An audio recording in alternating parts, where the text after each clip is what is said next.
Hello and welcome to 15 Minute Gamer. My name is Tony and this is a review / impressions for God of War on the PlayStation 4.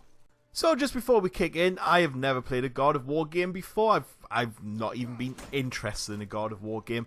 I saw this, I think it was at E3, they showed some gameplay, and I was like, I'm not even going to bother picking that up. I just wasn't interested. I added it to my Boomerang rental game list a couple of weeks ago because I was like, people seem to be excited about this, and I might as well give it a go because it looks like, the graphics just looked awesome. So that's why I'm playing it. And let's have a quick read of the words of the developer. Bold new beginnings. His vengeance against the gods of Olympus years behind him, Kratos now lives as a man in the realm of the Norse gods and monsters. It is in this harsh, unforgiving world that he must fight to survive and teach his son to do the same. This startling reimagining of the God of War deconstructs the core elements that define the series, satisfying combat, breathtaking scale, and a powerful narrative, and fuses them anew. This is the 8th game in the God of War series. However, I've not picked up on anything in this that makes me go, okay, I don't get that, don't understand that, I should have known that, or made me want to know what happened in the previous games. So really don't worry if you haven't played any of the rest. You can just get started straight into this and not worry about it. Let's get into the nitty gritty of the game then, because that's what it's all about and that's why you're here. So we'll start off with, I think, graphics. Oh my good god, the graphics on this are just some of the best I've ever seen on a game. This pales every other PlayStation game, and maybe even PC games that I've played in every aspect. It's just fantastic. The graphics are awesome, the lighting is amazing in parts, and even I'm about 12 hours into this now, some of the scenes that pop up, some of the areas, you just stand and go, wow. Like, it's just all. I don't know how they've managed it. I've only seen a very few graphical issues, like with pop-ins, and there's been a few times where characters have acted a bit funny or, clip through things and stuff like that. And fires don't look too great. Like, the embers of fires look a little bit meh. But apart from that, this game is just a graphical masterpiece in so many ways. Just the cutscenes. There's no cutscenes. The camera is one camera throughout the whole game. The camera doesn't cut. It doesn't change. It doesn't go different perspectives. The one camera follows every character. So it's kind of like you're the cameraman almost watching this. It's like it's your eye following it. So if the camera's doing something, it'll pan around. It'll go. It'll never cut. And that is just fantastic. It is so great, and you can see here when the camera works going in, the lighting effects on the mummy there are just fantastic. They're just some of the best I've ever seen. And strange enough, it was one of them things that made me worry about not picking this game up, because I know people get drawn into the graphical elements of a game and go, oh my god, it looks so amazing, but then forget that there needs to be a good game underneath. And I was a bit like, oh, I don't know, this could be one of them games. This game just doesn't. It's so fantastical in its art direction, its camera work, its graphical design. The face animations are great, the body work is fantastic, the layering effects on everything, the colors, there's vibrant colors, there's reds, there's snow, the snow parts, there's mud particles, there's like, you're running through mud, you'll see the mud splashing up, and just look at this bit here, that looks like a film. It's just incredible. So yes, on graphics front, I've just not seen anything as good as this. Let's talk a little bit about the story and gameplay. So the story revolves around these two characters on screen now. So that's your son, the little dude, and your Kratos, the big dude. And basically, your wife has died, and you are going to go on a mission or quest to scatter her ashes, which were her last wish, on top of the highest mountain in this area. So that's what you start off doing, and Kratos has been a bit of an absent father. He's the sort of father who didn't turn up for birthdays, hasn't sent him any cards, that sort of thing. The son had the relationship with the mother, and also Kratos has never had to deal with this before as well. So there's a very interesting dynamic at the beginning where Kratos is almost, apprehensive, is a bit dismissive of his son and expects far too much of him, and his son's a bit like, oh, you've never been there for me, why are you turning up? I kind of like that tone. I wasn't expecting it to, because I was thinking, oh, you know, like a son-father thing, it's going to be blah. But it's not. The relationship really builds, and I love the way how cool it is at the beginning. Then it kind of starts getting better and better, and you can see the love and respect building between them as the story goes on. And certain things you do. And Kratos is obviously a 7-foot god, and he's got enormous strength and power and a massive big axe. And this kid is just like a little normal kid who's like, ooh, look at that, and yeah, I'm just gonna run over this bridge, or yeah, I'm gonna run up here and get in danger and stuff. And you know, like, it's just the contrast between the two characters is just brilliant. And Kratos is voiced by Christopher Judd. He was Teok in Stargate. And he just does a perfect job. He like goes, boy, get over here. And that's how he speaks to his son. But again, you can see him warm as it goes on. And Christopher Judd does a perfect kind of voice of that. And it works really well between the two characters. You don't feel as if the two characters aren't in the same room.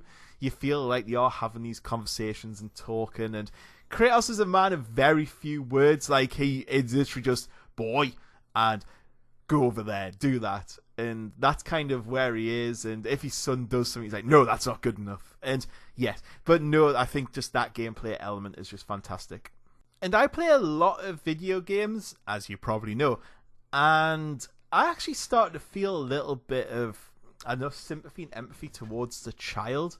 And there's a bit where the child kind of goes missing for a bit, and I was like, oh my god, where's he gone? And I was running around trying to find him, and I actually felt the panic of trying to find my son again. And he's not just there as a bit of character, he's there because he's useful. He fires arrows at your enemies, and this is where we move into a perfect segue of combat. He fires arrows and can distract enemies and call on some, like, he can set lanterns on fire, and he can call spiritual animals, and he's got this gameplay element to him. And sometimes he'll go through little tunnels or be able to be thrown up on ledges and then do puzzles for you. And he works really well in this game. And all it's a simple case of tapping the square button and he'll shoot arrows at an enemy. And as long as it's not humans, he's not allowed to do it to humans, but he's allowed to do it to everyone else.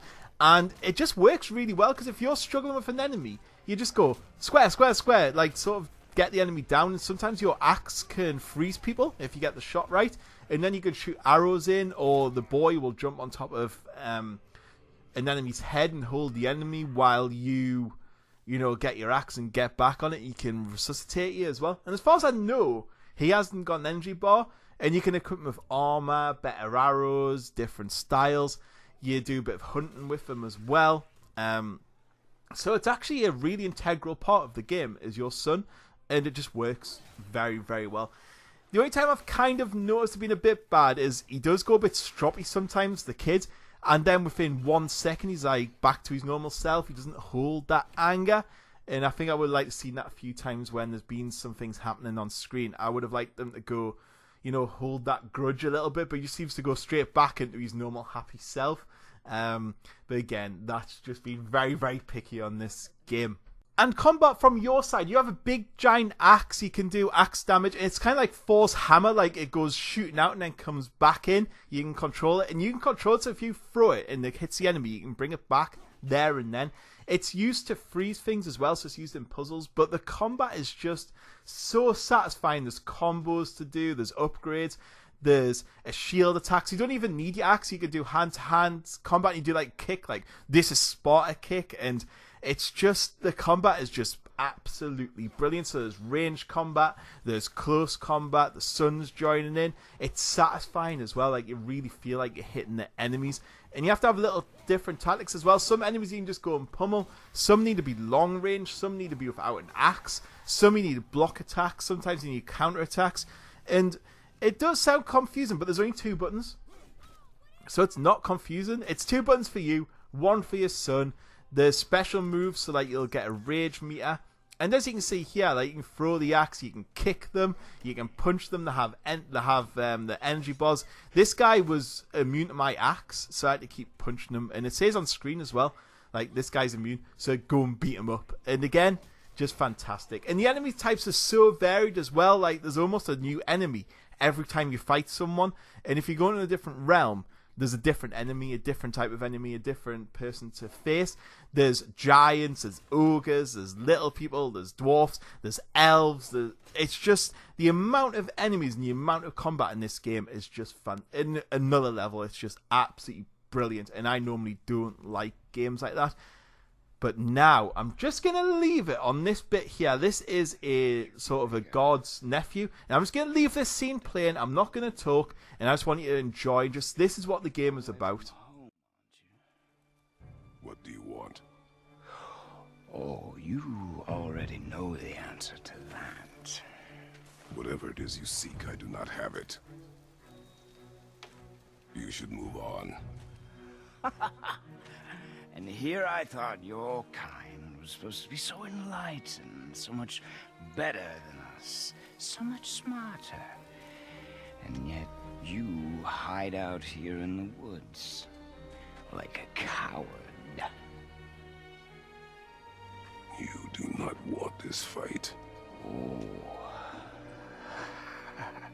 I'm pretty sure I do.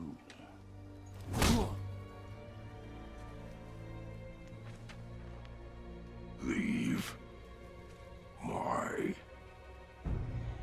home. You are going to have to kill me for that to happen.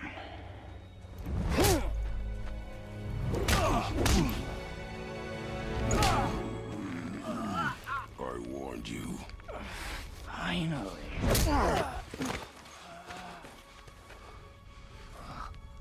You would not listen.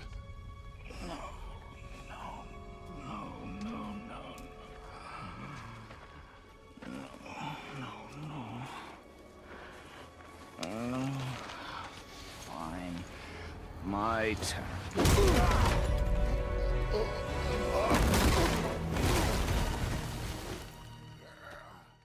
I mean, how awesome is that? I mean, the graphics, the sound, and that's why I bought that. I want to hear the voice acting and the sound. The voice is spot on when he hits him. It just sounds great.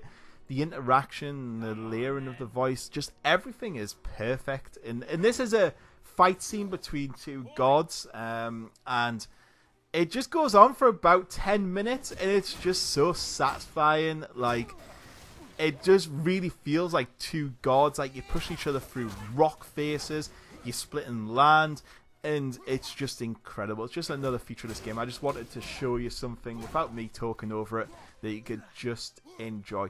So the sound design is also just amazing. And as you can see, everything is just amazing. And I'm going to move on to puzzles. There is puzzles in this game. There is puzzles and platforming. And guess what? It's all done great. The puzzles aren't too hard. They're challenging to a point, but you'll also be drawn towards what you need to do. And again, I love that. I don't want to be stuck on a puzzle for half an hour in a 25-hour game because I'm going to get bored. And I've never been bored of a puzzle yet. There's been some I've just been able to skip, and you can do that. I can just walk past it. I don't want what's in that chest, so I'm just going to leave that chest alone. There is, I mean, there's usual this sort of thing, like you'll put drawbridges, your son will run across, drop a rope down, you can freeze things with your axe so it doesn't move again. And that's what the puzzles are. The puzzles are all good. There's, you know, things to find. There's chests. There's treasure. There's, dealers, so you can upgrade your weapons. They're run by two dwarfs who just keep appearing everywhere, and they really annoy Kratos, and I love that as well because he's like, oh god, they're here again. Even the climbing doesn't get too tedious. You don't fall off every 2 seconds like Lara Croft or Uncharted. You're a god, you're gonna get up there, and they're quite easy to figure out where you need to go next. And again, it's just superbly done. So even the puzzles and the stuff is all there. Quests and missions, the main storyline is fantastic, and the quests, there is side quests. I've not even done one yet. I don't think I've concentrated on the main story. And I've not felt the need to go and do side quests, and that's because the story is so good that I've not got bored or anything.